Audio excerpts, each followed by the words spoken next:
இது மகிமை நேரம்.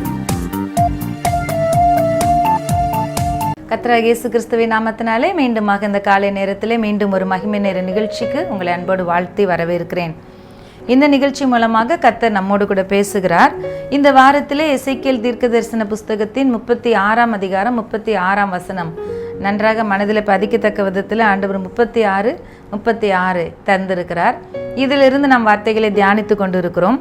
இன்றைக்கு அதை 36வது வசனத்திலே சொல்லப்பட்டிருக்கிறது, பாழானதை பயிர் நிலமாக்குகிறேன் என்று சொல்லி, கர்த்தராகிய நான் நிர்மூலமானவைகளை கட்டுகிறேன் என்றும் பாழானதை பயிர் நிலமாக்குகிறேன் என்றும் அப்பொழுது உங்களை சுற்றிலும் உள்ள மீதியான ஜாதிகள் அறிந்து கொள்வார்கள். கர்த்தராகிய நான் இதை சொன்னேன், இதை செய்வேன். பாருங்க, பாழா போனதெல்லாம் ஆண்டவர் எடுத்து கட்டுறாராம், நிர்மூலமானவைகளெல்லாம் எடுத்து கட்டுறாராம், பாழாய் போனவைகளெல்லாம் பயிர் நிலமாக மாற்றுறாராம். ஏசாயா தீர்க்கதரிசி சொல்லியிருப்பார், உன்னதத்திலிருந்து ஆவி ஊற்றப்படும் வரைக்கும் அப்படி இருக்கும்.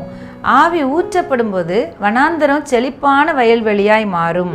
செழிப்பான வயல்வெளி காடாக எண்ணப்படும். காடாக எண்ணப்படுற அளவுக்கு ஒரு செழிப்பு, ஒன்றுமே இல்லாத இடத்துல பச்சை பசேர்னு தளிர் உண்டானா எவ்வளோ சந்தோஷமாக இருக்கும்.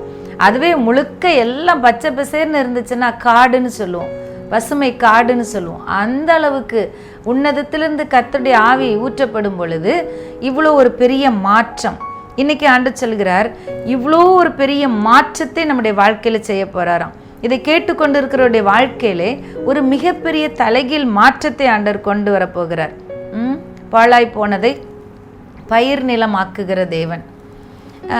சில நேரங்களில் இன்னொரு வசனத்தில் கூட நம்ம பார்க்கலாம். சங்கீதம் 104 14வது வசனம் எப்படி சொல்லுகிறது, பூமியிலிருந்து ஆகாரம் உண்டாகும்படி அவர் மிருகங்களுக்கு புல்லையும் மனுஷருக்கு உபயோகமான பயிர் வகைகளையும் முளைப்பிக்கிறார். எல்லாத்தையும் அவர் தான் செய்கிறார். மிருக ஜீவனுக்கு புல் வேணும்னாலும் அவர் தான் முளைப்பிக்கிறார். நமக்கு பயிர் வகைகள் வேணும், நமக்கு கனிகள் வேணும், நமக்கு தானியங்கள் வேணும், அதையும் அவர் தான் முளைப்பிக்கிறார். இது எல்லாத்தையும் கர்த்தரே செய்கிறார்.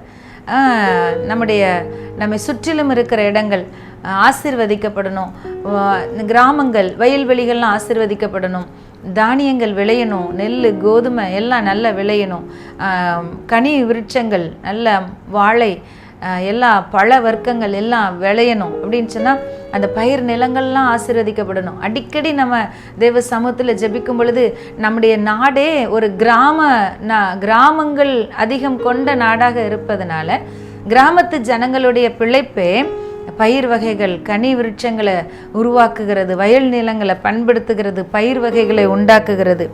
அப்போதான் ஆண்டவர் சொல்கிறாரு, பாழானது பயிர் நிலமாக்குறேன், ஒன்றும் இல்லாமையிலிருந்து நான் ஃபுல்லாக நல்ல ஒரு கனியுள்ள இடமாக, பசுமையான ஆசீர்வாதமான தோட்டமாக, இடமாக நான் அதை மாற்றுகிறேன் அப்படி சொல்கிறார். எவ்வளோ ஒரு நல்ல தேவன் நம்மோடு கூட இருக்கிறார். சில பேருடைய கை வச்சாலே அந்த வேலையெல்லாம் நடக்க மாட்டேங்குது, நான் வைக்கிறதெல்லாம் ஃபெயிலியர் ஆகுது. நான் வாழைத்தோட்டம் வச்சா அது சரிஞ்சு விழுந்துருது. நான் தண்ணி விடணும்னு தண்ணி இருக்கக்கூடாதுன்னு நினச்சா அப்போ மழை பெஞ்சு எல்லாத்தையும் அழியுது. நமக்கு தண்ணி தேவைப்படணும்னு நினச்சா அந்த நேரத்தில் மழை வராமல் எல்லாம் வெட்டாந்தரையாக வெடிப்பு உள்ளதாக மாறி போகுதுன்னு சொல்லி அப்படி எல்லாமே பாழா போகிற ஒரு சூழ்நிலையில் பேசுகிறவங்க நிறைய பேர் இருக்காங்க. அந்த இடத்துல தான் ஆண்டவர் சொல்கிறாரு, இப்படி தான் ஒரு சூழ்நிலை இருக்குதா, இதை நான் மாற்றுறேன், இன்றைக்கி நான் இதை மாற்ற போகிறேன். இந்த பாழான சூழ்நிலையை மாற்றி நான் பயிர் வகைகளை விளைவிக்கிற பயிர் நிலமாக்குகிற அந்த ஆசீர்வாதமான சூழ்நிலைக்கு உன்னை கொண்டு போகிறேன். சில இடங்கள் பாருங்கள், ஆளே குடியிராத இடமா இருக்கும், ஆட்களே இருக்க மாட்டாங்க. ஆனால் அதுக்கப்புறம் அது ஒரு அவுட் ஆஃப் த சிட்டியாக இருக்கும், எங்கேயோ ஒரு ஓரத்தில் எங்கேயோ ஒரு வெளி இடமா இருக்கும். ஆனால் அங்கே ஒரு வீடு ஆரம்பிக்கும் முதல்ல, அதுக்கப்புறம் அங்கே அநேக வீடுகள், அதுக்கப்புறம் கடைகள், அதுக்கப்புறம் நல்ல வசதி வாய்ப்புகள் எல்லாமே பெருக ஆரம்பிச்சிரும். அப்போது ஒன்றுமே இல்லாததுலேருந்து அப்படியே நிறைவானது ஒரு பெருக்கத்துக்குள்ளே, நிறைவான ஒரு ஆசீர்வாதத்துக்குள்ளே அந்த இடம் வரும். அப்போது அப்படி தான் எங்கள் ஊர் கூட வெளியே இருக்கிற வெளி நிலமாக இருந்தது, ஒரு வீடு 4 வீடுன்னு இருந்தது.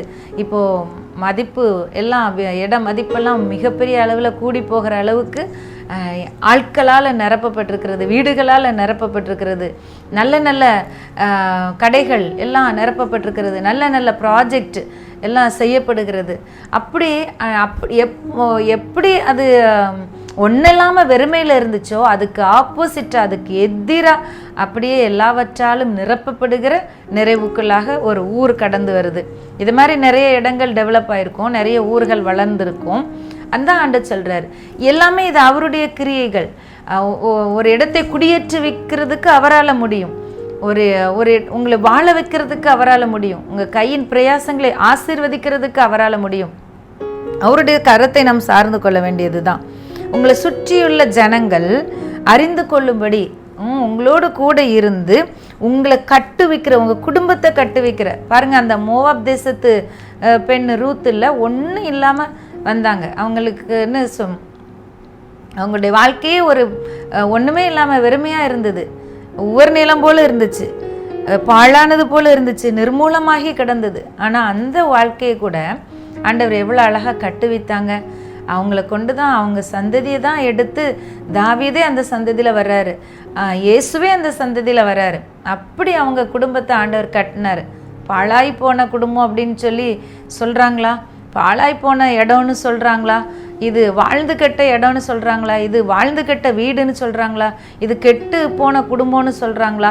ஆனால் அந்த இடத்துக்குள்ளே தான் ஆண்டவர் இன்னைக்கு சொல்கிறாரு. அவருடைய வல்லமையில வார்த்தை இன்னைக்கு பேசுகிறாரு.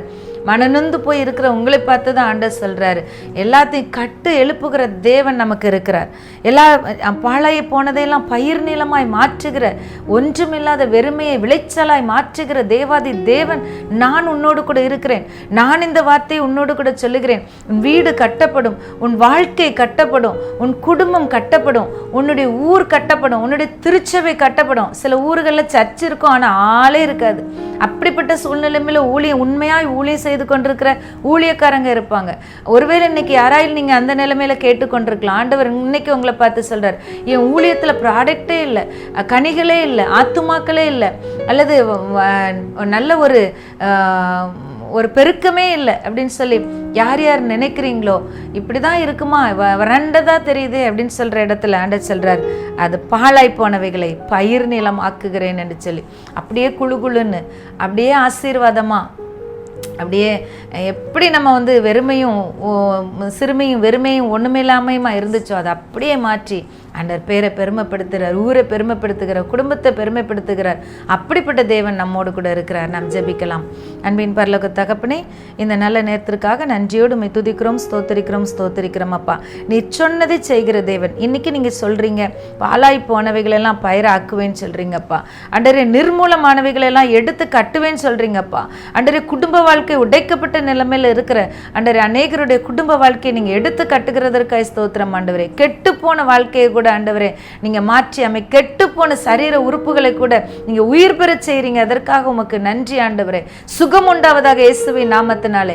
மரண கண்ணிகள் தெரிப்புண்டு போவதாக, மரணத்திற்கு எதுவான கட்டுகள் விலகுவதாக. எஸ் லார்ட், உமக்கு நன்றி. சுகம் உண்டாகிறதற்காய் ஸ்தோத்திரம், ஆரோக்கியம் உண்டாகிறதற்காய் ஸ்தோத்திரம், செழிப்பாய் அவருடைய வாழ்க்கை மாறுகிறதற்காய் ஸ்தோத்திரம் அப்பா. இருளான வாழ்க்கை வெளிச்சமாய் மாறுவதாக இயேசுவின் நாமத்தில் ஜெபிக்கிற நல்ல பிதாவே, ஆமென்.